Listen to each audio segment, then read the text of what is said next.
Our next guest is a millennial and an immigrant, and she's a former Liberal National Party Federal Senate Candidate. Born and raised in China, Sophia Lee immigrated to Australia on her own in pursuit of freedom, equal opportunity, and prosperity. We hear a lot about the negative side of immigration, and when you let in too many people too fast, 1 million in 2 and a bit years into a country of only 28 million people, you are going to have problems. Big social and cultural problems will emerge. But all countries need a bit of immigration. Japan and China have somewhat suffered economically by being a little bit too closed off to the world. Japan's economy has been sluggish because of excessively low immigration and labour shortages. And China has suffered socially and culturally by shutting itself off from the world for many decades last century. A young country like Australia needs a small amount of immigration. That's healthy. And we need to have discretion, of course, in who those immigrants are and how many we take from different places. Australia needs to dramatically cut its intake for a few years, but that doesn't mean we should be treating any immigrant citizens already here as second-class citizens. You can't invite people in, ask them to become a citizen of your country, integrate and assimilate, and when they do all of that and play by the rules and follow all the steps properly and become citizens, treat them as second class. And that's why a good immigration policy is a slow and small one, because once someone's in, they're in. There's no half citizenship. Sophia Lee is a patriot. She holds a bachelor's degree in management and a master's in marketing. She's built a multifaceted career spanning many industries and businesses and government, and her commitment to public service and to Australia is evidenced by her work as an advisor to the Liberal National Party in Queensland. And Sophia is committed to advancing the prosperity, safety and freedom of Australia. I wanted to have her on because she is a millennial and a woman, though. We get criticised for having too many old blokes on this show. I make no apology for that at all, by the way, because old blokes are the wise elders of any society, and if we don't respect them enough in our modern Australian culture, then we're going to suffer for it. But I wanted to also get the young, non-left-wing person's perspective on the housing and the cost of living crisis. So, Sophia, welcome. Thank you, Damien. And I do want to talk to you about housing and the cost of living, of course, but you're not just a smart young woman, you are an immigrant too. Yes. Immigration is a massive issue right now. So I wanted to get your thoughts on all that. And you're from China. You're from mainland China, Yes, right? You're I not am, from yes. Hong Kong or Taiwan, which are, I guess the more democratic and globalized parts of Greater China. But you are from the mainland land. You grew up in communist China. So let's start there. I mean, what was that like growing up under a communist government in a big country like that? Sure. Well, I actually was born into a family that's very poor after the Chinese Cultural Revolution. I remember asking my mom every month, "Mom, when are we going to stop borrowing money and also being able to feed the family?" And Mom had no answer. And I remember the tears in her eyes every time I asked her that question. So that's why I vouch for economic development and prosperity of the country, because I know without that, the everyday people will suffer. So I guess my message to the younger generation who in Australia thinks that communism or socialism might get them prosperity, my answer to them is please think twice. And from a social perspective, I would not be accepted any interview request like this if I was still in China. Right, that's true. Okay, so well, we probably wouldn't have a show like this, but it is something that worries me that young Australians in particular tend to take for granted the freedom that we have, as if that's like the air that we breathe. It's not, right? No. We're one of the very few countries in the world where you can speak freely, where you can. Unfortunately, choose your own gender, I guess some would say, unfortunately. We have a lot of freedom here, and that didn't come from nowhere. It came from somewhere, and we probably need to find a little bit more respect for that. Absolutely. We need to protect that. And I guess also, though, many young Australians sort of feel that the democracy that they live in is a birthright, is given. Right. But to millions and millions of people in this world, including me, that was not given. Democracy and the right to vote and the freedom to speak your mind was never a birthright. It was a right that I have to fight for, that I have to work really hard to come to Australia to have. And I guess that's the same situation to many of the immigrants in Australia today.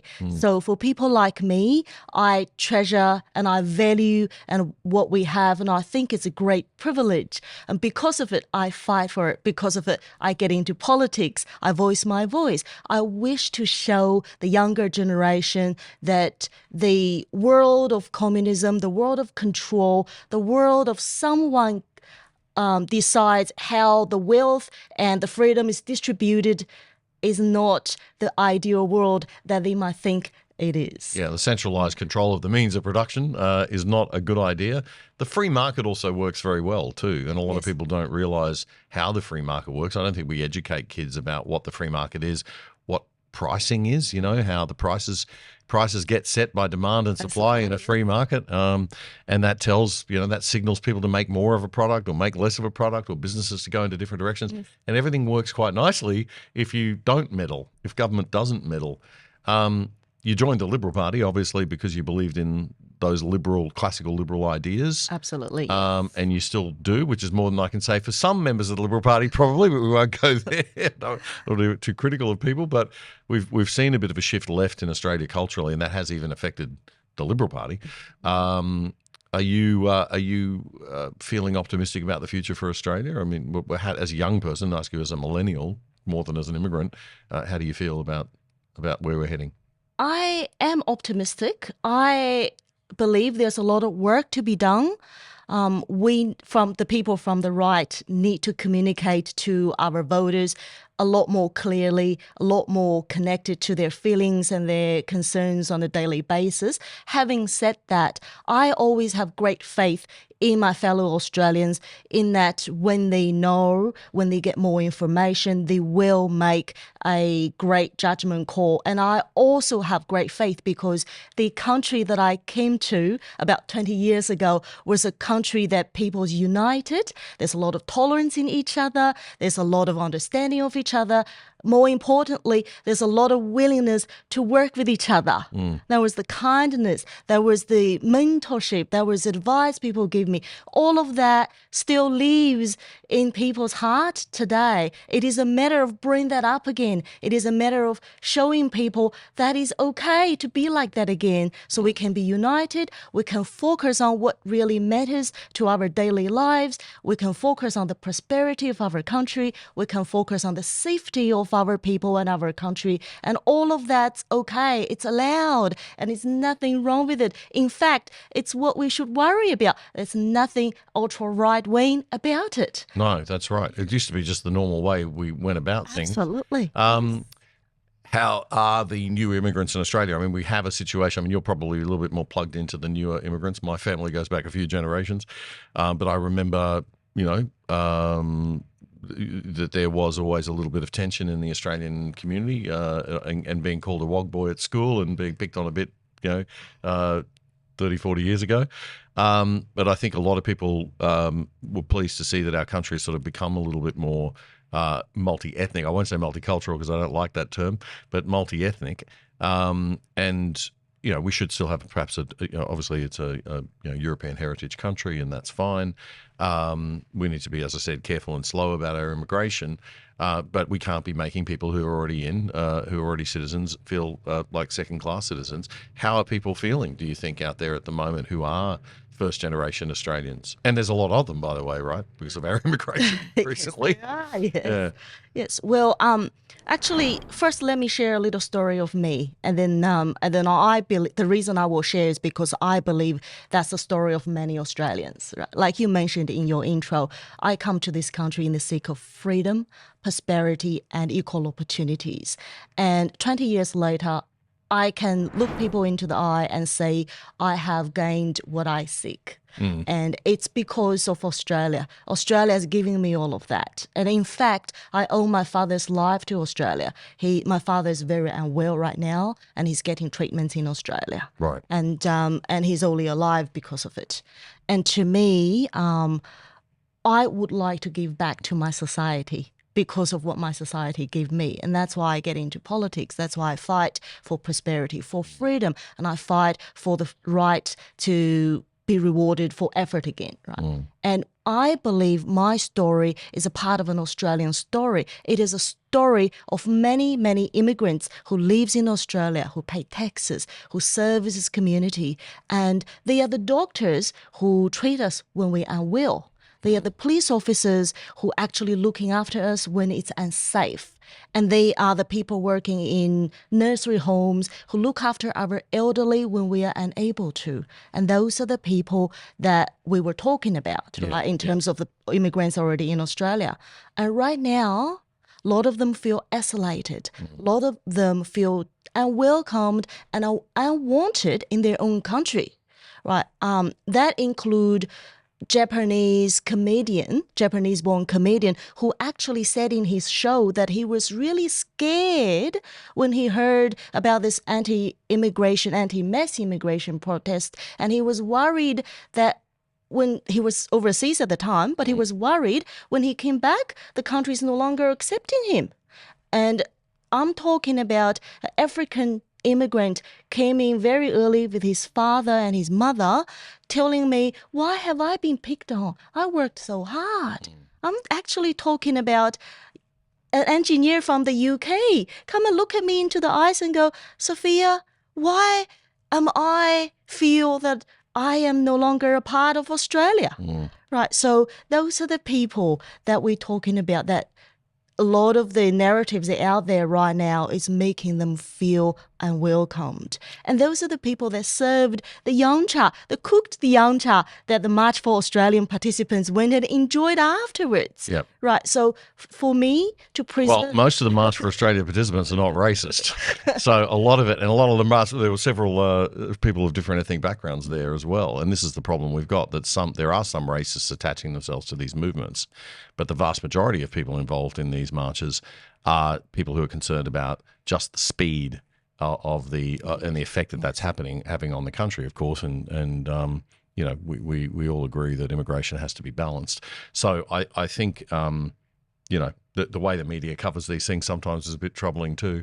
But we need to have a conversation, and we need to have a nuanced and careful conversation about this, don't we? Because we are in a situation where 1/3 of people in the country now were born overseas. Absolutely, yeah. And I think that comes down to how we articulate our case, and also how we resonate with our audiences, which are, I guess, the third of the Australians being the first generation immigrants. Yep. And I can understand from an economics perspective why we need to have a balanced approach on immigration intake. I can totally understand that because I looked into it very carefully. And however, that hasn't been articulated as a priority, I guess. See, when you're in business, one of the things they teach you in, I guess, business management is always start your argument with why. Yep. You know, and when we look at current difficulties in access to our services, in buying homes, you know, the cost of housing, and when we look at our infrastructure, when we look at our cost of living, all of those, I guess, are the economic reasons that we need to have a balanced approach on immigration. If I was to talk to, I guess, the immigrants about immigration policies, one of the things I like to say to them is that we need to have a balanced approach, because we actually would like you and your children and your family to be able to afford houses, as many as you want, without debt to the eyeballs. And that's only possible if we can manage the demand of housing. Yes. And we need to look after our people, the Australians that's in Australia first, before we have the extra resources or the ability to look after people from other countries who wishes to become Australians one day. Yeah. Spoken like a true first-generation immigrant there. They always say the first-generation immigrants are the ones who are the toughest about other people coming in. Yeah, we are out of time, Sophia, but it's been great having you on. We'd like to have you on the show a bit more as a commentator. So I hope you will join us in the new year. Thank you. But thanks very much for taking the time to be with us today. It's a great pleasure. Thank you. Good to talk to you. Thanks. SmartKits Australia is a leading supplier of prefabricated home improvement kits, so you can do it yourself, save money and hassle. SmartKits Australia is the easiest way to improve your home and build memories that last forever. Buy online, customize your way, get it built. That's the SmartKits way.